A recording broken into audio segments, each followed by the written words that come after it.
గర్భధారణ, ప్రసూతి చికిత్స, పిల్లలకు చికిత్స వంటి అన్ని సౌకర్యాలు కలిగిన ఒక పరిపూర్ణమైన ఆసుపత్రి మన Sudha fertility centre.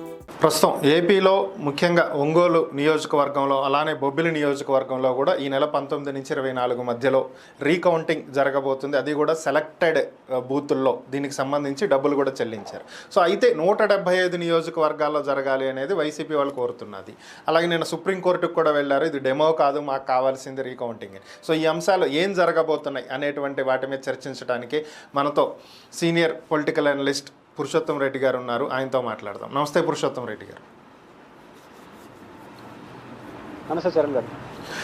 Sir, Balineni Srinivasa Reddy గారు 12 బూత్లలో రీకౌంటింగ్ కావాలి అని చెప్పి ఆయన 5.5 లక్షలకు పైచలకు డబ్బులు చెల్లించారు ఎలక్షన్ కమిషన్కి. దానికి సంబంధించి 19 నుంచి 24 లోపు ఒక డేట్లో కౌంటింగ్ జరుగుతుందని అనుకున్నారు. అయితే బట్ ఇది డెమో, ఎలా వర్కింగ్ స్టైల్ ఎలా ఉంటుంది ఏంటి అనేది ఒక డమ్మీ పోలింగ్ బూత్ అరేంజ్ చేసి అక్కడ దానికి చేస్తారు అనేది ఒక వర్షన్. దీనికి సంబంధించి సుప్రీంకోర్టుకి కూడా నిన్న వెళ్ళటం జరిగింది. మరి ఏం జరగబోతుంది దీంట్లో? ఇప్పుడు ఎన్నికలు జరిగాయి. వైఎస్ఆర్ కాంగ్రెస్ పార్టీ బలంగా ఏం మాట్లాడుతుందంటే ఈవీఎంలో ట్యాంపరింగ్ జరిగింది, ఏదో జరగరాని జరిగింది, మేనేజ్ చేశారు అంటారు. వాళ్ళ ఆరోపణలు కరెక్టా తప్పని తేల్చాల్సిన ఎలక్షన్ కమిషన్. రెండు, దేశవ్యాప్తంగా కూడా కొన్ని స్వచ్ఛంద సంస్థలు ఎన్నికల ఓటింగ్ జరిగినప్పుడు వచ్చిన పర్సంటేజ్కి కౌంటింగ్ వచ్చిన పర్సంటేజ్ మధ్య భారీ వ్యత్యాసం ఉంది, ఇది వెలుపోవటం తారుమారు చేసింది. ఉదాహరణకు ఆంధ్రప్రదేశ్లో 49 లక్షల ఓట్లు మీరు చెప్పిన దానికి కౌంటింగ్ మధ్య వ్యత్యాసం ఉంది, ఇది కొన్ని నియోజకవర్గాల యొక్క ఓటింగ్ని గెలుపోవటం నిర్ణయించింది అని ఒక స్వచ్ఛంద సంస్థ చెప్పింది. వాళ్ళు రైట్ అని లేదా వైసీపీ ఆరోపణలు కరెక్ట్ అని నేనేమనట్లేదు. కానీ ఎన్నికల నిర్వహణ పట్ల ఎవరికి అనుమానం వచ్చినా దాన్ని పరిష్కరించాల్సిన బాధ్యత ఎలక్షన్ కమిషన్ది.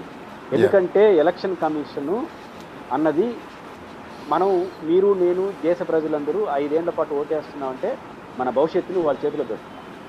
రాష్ట్రంలో ముఖ్యమంత్రి, దేశ ప్రధాని నా భవిష్యత్తును చేసి పెట్టే ఓటుని నిష్పక్షపాతంగా ఎట్లాంటి అనుమానం లేకుండా తీర్చాల్సిన బాధ్యత ఎలక్షన్ కమిషన్ది. కాబట్టి నాకు అనుమానం వచ్చినప్పుడు ప్రతి అనుమానాన్ని తీర్చాల్సిన డ్యూటీ ఎలక్షన్ కమిషన్. నిజానికి ఇట్లాంటి అనుమానాలు వచ్చినప్పుడు ఛాలెంజ్గా తీసుకోవాలి ఎలక్షన్ కమిషన్. 2014-19 ప్రాంతంలో అనుమానాలు దేశవ్యాప్తంగా ఎలక్షన్ ఈ ఈవీఎంల పైన వచ్చినప్పుడు ఛాలెంజ్ చేసింది ఎలక్షన్ కమిషన్. ఎవరైనా తీసుకురండి, ఏ ఎక్స్పర్ట్ అయినా తీసుకురండి, మేము డెమో ఇస్తాం, మీకు ఈవీఎంల పనితీరు పైన నిరూపించుకుంటామని ఛాలెంజ్ చేసింది. చాలా అఖిలపక్ష పార్టీలు వెళ్ళాయి, డెమో ఇచ్చారు, నిరూపించారు. అది బాధ్యత, ఛాలెంజ్గా తీసుకోవాలి. ఇప్పుడు వైఎస్ఆర్ కాంగ్రెస్ పార్టీ ఒక విమర్శ చేస్తాను ఈవీఎం పనితీరు పైన. రెండో వైపు ఒక స్వచ్ఛంద సంస్థ ఓటింగ్ జరిగిన దానికి కౌంటింగ్ మధ్య తేడా ఉంది, ఆంధ్రప్రదేశ్ 49 లక్షలు ఉన్నాయని చెప్పారు. ఇప్పుడు ఎలక్షన్ కమిషన్ ఏం చేయాలి? ఆ తప్పని నిరూపించాలి. నిరూపించడం ద్వారా ప్రజల విశ్వాసాన్ని పొందాలి, ఛాలెంజ్గా తీసుకోవాలి. మీకు నమ్మకం ఉంది కాబట్టి. అయితే ఇక్కడ ఆంధ్రప్రదేశ్లో కాంటెంపరీ చూసినప్పుడు యాజ్ పర్ ఎలక్షన్ నామ్స్ ప్రకారం కొన్ని అనుమానాలు ఎలక్షన్ కమిషన్ మీద వస్తున్నాయి.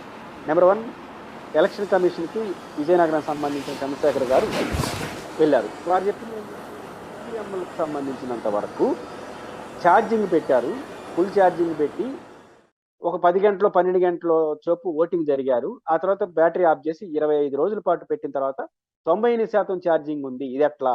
ఇది అనుమానానికి తారితీస్తా ఉంది అనేది వాళ్ళ ఆరోపణ. 2, ఇప్పుడు బాలినేని శ్రీనివాసరెడ్డి గారు దాదాపు 5 లక్షల రూపాయలు కట్టి 12 ఈవీఎంల పైన వారు అనుమానాలు నివృత్తి చేయాలని కంప్లైంట్ చేశారు. అనుమానం ఎక్కడొస్తుంది? నివృత్తి ఎలా చేయాలి? ఉదాహరణకు ఆ బ్యాటరీ ఛార్జింగ్ సంబంధించి వారు ఆన్సర్ వాళ్ళు చేయాలి. ఇక్కడ ఒంగోలుకి సంబంధించి స్పెసిఫిక్గా 12 బూతుల్లో వాళ్ళు అన్నప్పుడు 40,000 రూపాయలు ఒక బూత్కి కట్టారు. ఇప్పుడు ఎలక్షన్ కమిషన్ ఏం చేయాలి? 2 ఉన్నాయి, EVM machine, EVM pads. EVM మిషన్లో నువ్వు మన ఇద్దరం ఓటేసినప్పుడు మనకి ఏ పార్టీకి ఓటేసినామో ఈవీ ప్యాడ్ రూపంలో 10 సెకండ్లు మనకు కనపడుతుంది. మనం అభ్యంతరం చెప్తాం, స్లిప్ కనపడుతుంది, కానీ స్లిప్ రాదు బయటికి, కానీ ఆడ ప్యాడ్ రూపంలో ఉంటుంది. ఇప్పుడు ఏం చేయాలి? సింపుల్గా ఈవీఎంలో 1000 ఓట్లు పోలైతే ఈవీ ప్యాడ్లో కూడా 1000 ఓట్లే పోలు కావాలి. తేడా వస్తే ఏదో తప్పు జరిగినట్టు లెక్క. At the same time EVM మిషన్లో మీకు 40 ఓట్లు, నాకు 40 ఓట్లు, ఇంకోవరకు 100 ఓట్లు వచ్చుంటే ఈవీఎం ప్యాడ్లో కూడా అట్లే పోలు కావాలి. వైసీపీకి ఎన్ని ఓట్లు పోలైనాయో ఈవీఎం మిషన్లో ఈవీఎం ప్యాడ్లో కూడా అట్లే ఉంటాయి. తెలుగుదేశంకి ఎన్ని ఓట్లకో ఇవన్నీ ఉండాలి. తేడా వస్తే తప్పు జరిగినట్టు. దాన్ని సరిదిద్దాల్సిన బాధ్యత ఎలక్షన్ కమిషన్. ఇది వైసీపీ కోరుకుంటుంది. ప్రజలకు అనుమానాలు పోవాలంటే ఇదే పరిష్కారం. ఇప్పుడు మేము ఈవీఎం మిషన్ మళ్ళీ డెమో ఇస్తాను అంటే అర్థమేముంది? సమస్య తప్పు. ఇక్కడ ఆరోపణలు ఏవొస్తున్నాయి? నేను ఆరోపించట్లేదు, మీరు ఆరోపించట్లేదు, ఒక పార్టీ ఆరోపిస్తుంది.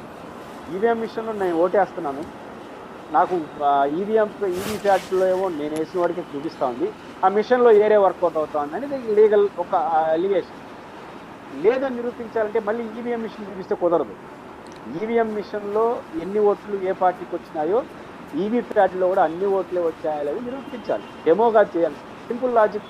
రెండు మీ చేతిలో ఉన్నాయి కదా. ఇది చూపించట్లేదు అంటే ఏదో తేడా వచ్చేసిందని, తేడా లేకపోయినా తేడా వచ్చిందని విమర్శకు గురవుతారు మీరు. రెండు, ఫామ్ 20 మామూలుగా నెల రోజులు పెట్టేస్తారు. ఫామ్ 20 అంటే ఏంటంటే రౌండ్ల వారీగా ఏ పార్టీకి ఎన్ని ఓట్లు వచ్చాయి. 2 నెలలు అయినంత వరకు ఫామ్ 20 పెట్టలేదు ఎలక్షన్ కమిషన్. అనుమానాలు తాగిస్తాయి కదా. రెండు, ఒక స్వచ్ఛంద సంస్థ ఆంధ్రప్రదేశ్ 49 లక్షల ఓట్లు, మీరు కౌంటింగ్కి ఓటింగ్ మధ్య తేడా ఉందండి, లేదని చెప్పాలి కదా మీరు. నేను వారి ఆరోపణ కరెక్ట్ అనట్లేదు, వారు చెప్పింది తప్పండి. కౌంటింగ్కి దీనికి ఏ తేడా లేదు, ఓటింగ్ రోజు ఇన్ని ఓట్లు పోలైనా ఇది మా వెబ్సైట్ రికార్డు, కౌంటింగ్కి ఇన్ని ఓట్లు వచ్చినా ఇది మా వెబ్సైట్ రికార్డు అని చెప్పాలి కదా. రెండోది వైసీపీ ఎంపీ ఒక ఆయన ఆరోపించాడు, ఎలక్షన్ కమిషన్ నుంచి మాకు ఒత్తిడి వస్తూ ఉంది, విత్డ్రా చేసుకోమని, డబ్బులు ఇచ్చేస్తాం. అవును, ఆయన చెప్పింది నిజమని నేను అనట్లేదు. బట్ ఎలక్షన్ కమిషన్ ఏం చెప్పాలి? ఇది అబద్ధం, మేము రెడీగా ఉన్నామని చెప్పాలి. ఏ అధికారి మీకు ఫోన్ చేసినా చెప్పండి, వారిపైన చర్య తీసుకుంటామని చెప్పాలి. ఇదేం చెప్పకుండా మౌనం వహించడం ఎలక్షన్ కమిషన్ బాధ్యత కాదు. కాబట్టి ఒక స్వచ్ఛంద సంస్థ చెప్పినట్టు ఓటింగ్ పర్సంటేజ్కి కౌంటింగ్ పర్సంటేజ్ తేడా ఉందన్న ఆరోపణ తప్పుపడుతుంది చెప్పాలి, నిజాలు చెప్పాలి. అంటే మేము ఎవరు అట్లా చేయలేదని చెప్పాలి. ఈవీఎం ప్యాడ్లకి ఈవీఎం మిషన్లకి మధ్య వ్యత్యాసం లేదని రికార్డుగా నిరూపించాలి. ఈ ఛాలెంజ్గా తీసుకోవాల్సిన ఎలక్షన్ కమిషన్ తీసుకోకపోవడం, కొన్ని సందర్భాల్లో మౌనం వహించడం అనుమానాలు తావిస్తుంది. మీరు ఈవీఎం ప్యాడ్లకి ఈవీఎం మిషన్లకు మధ్య వ్యత్యాసం లేదని ఆ పార్టీకి నిరూపించకపోతే మళ్ళీ వాళ్ళు సుప్రీంకోర్టుకి వెళ్తారు. రచ్చ అట్లే కొనసాగుతుంది. 5 ఏళ్ల పాటు వైసీపీ ఏం చెప్తుంది? ఈవీఎం మిషన్తో గెలిచారని చెప్తూనే పోతుంది. ఇది రాజకీయంగా అంత మంచిది కాదు. రేపు ఎవరు గెలిచినా ఎవరు ఓడినా ఈవీఎం మిషన్తోనే గెలిచారని చెడ్డ పేరు వస్తుంది. ఇది మంచిది కాదు ప్రజాస్వామ్యానికి. కాబట్టి ఎలక్షన్ కమిషన్ పారదర్శకంగా అనుమానాలను పెంచే విధంగా కాకుండా అనుమానాలను నివృత్తి చేసే పద్ధతిలో రేపు డెమో కాకుండా ఈవీ ప్యాడ్లకి ఈవీఎం మిషన్లకు మధ్య వ్యత్యాసం లేదని నిరూపించడం ద్వారా ఈ విమర్శలకు ఫుల్ స్టాప్ పెట్టాలనేది మాత్రం నేను చెప్పగలను. అలా చెప్పకపోతే మాత్రం ఈ సమస్య రచ్చపుండులాగా పెరుగుతూ ఉంటుంది. మళ్ళీ వాళ్ళు సుప్రీంకోర్టుకి వెళ్తారు, మళ్ళీ మొదటికి వస్తుంది. అనుమానాలతోనే కొనసాగడం ప్రజాస్వామ్యానికి అంత మంచిది కాదు. ఓకే, అంటే గతంలో కూడా ఒకసారి ఇలాగే హ్యాకింగ్కి సంబంధించినటువంటి అనుమానాలు వస్తే దాని గురించి చర్చించటం, ఒక పర్సన్ని తీసుకువెళ్ళి హ్యాక్ చేయొచ్చా చేయకూడదా అనేది చెక్ చేయడం కూడా జరిగింది. మీరు ఇప్పుడు కూడా చెప్పారు. అలాగే ఇప్పుడు కూడా చేసే అవకాశం ఉన్నా కూడా ఎలక్షన్ కమిషన్ దాని గురించి ప్రస్తావించట్లేదు.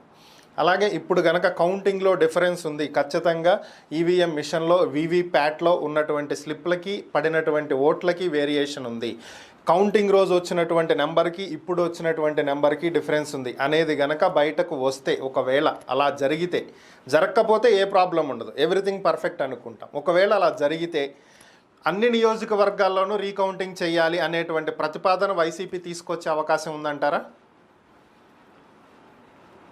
100% తీసుకురావాలి కూడా. ఎందుకంటే అనుమానాలకు తావులేని ఎలక్షన్ ఉండాలి. ఇప్పుడు అనుమానం ఎందుకు వస్తుంది? ఒకటి, వీళ్ళు ఆడ ఈవీ ప్యాడ్లు, నేను నమ్ముతున్నాను ఎలక్షన్ బాగా జరిగిందని, కానీ ఈవీ ప్యాడ్లకి ఈవీఎం మిషన్లకి మధ్య వ్యత్యాసం లేదని నేను నమ్ముతాను. నాకు నమ్మకం ఉంది ఎలక్షన్ కమిషన్ మీద. కానీ ఎలక్షన్ కమిషన్ దాన్ని నిరూపించకపోతే, ఈవీ ప్యాడ్లు లెక్కించకపోతే వైసీపీ బయట అదే చెప్తుంది. ఈవీ ప్యాడ్లు మీరు కట్ చేయలేదంటే మీకు అనుమానం ఉంది, ఈవీఎం మిషన్ ఏదో జరగరాని జరిగిందని చెప్పిన దానికి విలువ పెరుగుతుంది.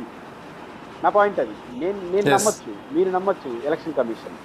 కానీ ఇప్పుడు ఒక రాజకీయ పార్టీ మీరు ఎందుకు టచ్ లేదు? ఇప్పుడు మనమంతా చెప్తాం అట్లేం ఉండదండి ఎలక్షన్. నేను నమ్ముతున్నాను ఎలక్షన్ కమిషన్ ఏదో జరిగిందని నేను అనుకోవట్లేదు. కానీ రేపు వైసీపీ నాయకుడు ఒకరు నన్ను అడుగుతాడు, నమ్మినప్పుడు మీరు నమ్ముతున్నారు కదా, ఎందుకు ఈవీ ప్యాడ్లు చూడట్లేదు, వాళ్ళ దగ్గర ఉన్నాయి కదా, ఉండేదాన్ని ఎందుకు చూపించలేదు మాకంటే మీరు నేనేం చెప్పాలి? ఆన్సర్ చేయలేము. కాబట్టి దాన్ని రూఢీ చేయాల్సిన బాధ్యత, దాన్ని పరిష్కరించాల్సిన బాధ్యత ఎలక్షన్ కమిషన్దే. దాన్ని చేయాలి. కాబట్టి అలా చేయకపోతే ఇబ్బంది వస్తుంది. మీరు అన్నట్టు చేయకపోయినా కూడా మీరు చేసి తేడా వస్తే 175 నియోజకవర్గాలలో వైసీపీ అడుగుతుంది అని మీరు అంటున్నారు.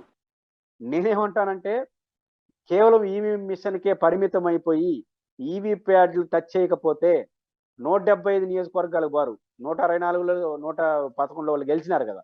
164 అసెంబ్లీ మరియు 21 లోక్సభ నియోజకవర్గాలు డబ్బులు కడతారు. 6 నెలల వరకు టైం ఉందని అంటున్నారు, నేను చూడలేదు. అప్పుడు ఏం చేస్తారు? సింబాలిక్ గా ప్రతి నియోజకవర్గంలో 1-2 కడతారు, ప్రతి చోట ఎంపిక చేయమంటారు. కాబట్టి రేపు 164 అసెంబ్లీ, 164 అసెంబ్లీ, 21 లోక్సభ నియోజకవర్గాల్లో వైఎస్ఆర్ కాంగ్రెస్ పార్టీ ఎప్పుడు కడుతుందంటే 40,000 రూపాయలు కట్టాలి ఈవీఎంకి.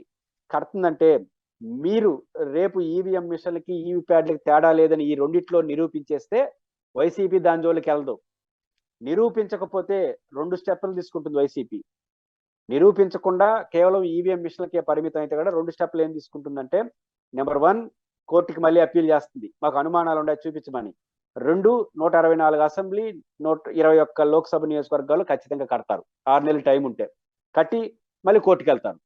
కాబట్టి ఇది పెద్ద సమస్యగా మారకుండా ఉండాలి అంటే అది ఎలక్షన్ కమిషన్ చేతిలో ఉంది. అది ఈవీ ప్యాడ్లకి ఈవీఎం మిషన్ల మధ్య వ్యత్యాసం లేదని నిరూపించడమే. ఈ రెండిట్లో నిరూపిస్తే రిస్క్ తక్కువ, రాజకీయ రచ్చ తక్కువ, అనుమానాలు ఉండదు. కానీ ఈ 2 మీరు రిస్క్ తీసుకున్నారంటే మొత్తం వ్యవహారం బెడిసిపోతుంది. నాట్ ఓన్లీ ఆంధ్రప్రదేశ్, దేశం అంతా సమస్య అవుతుంది, బీజేపీకి కూడా సమస్య అవుతుంది. కాబట్టి ఖచ్చితంగా ఎలక్షన్ కమిషన్ వ్యవహరించే తీరును బట్టి వైసీపీ స్టెప్స్ ఉంటాయి.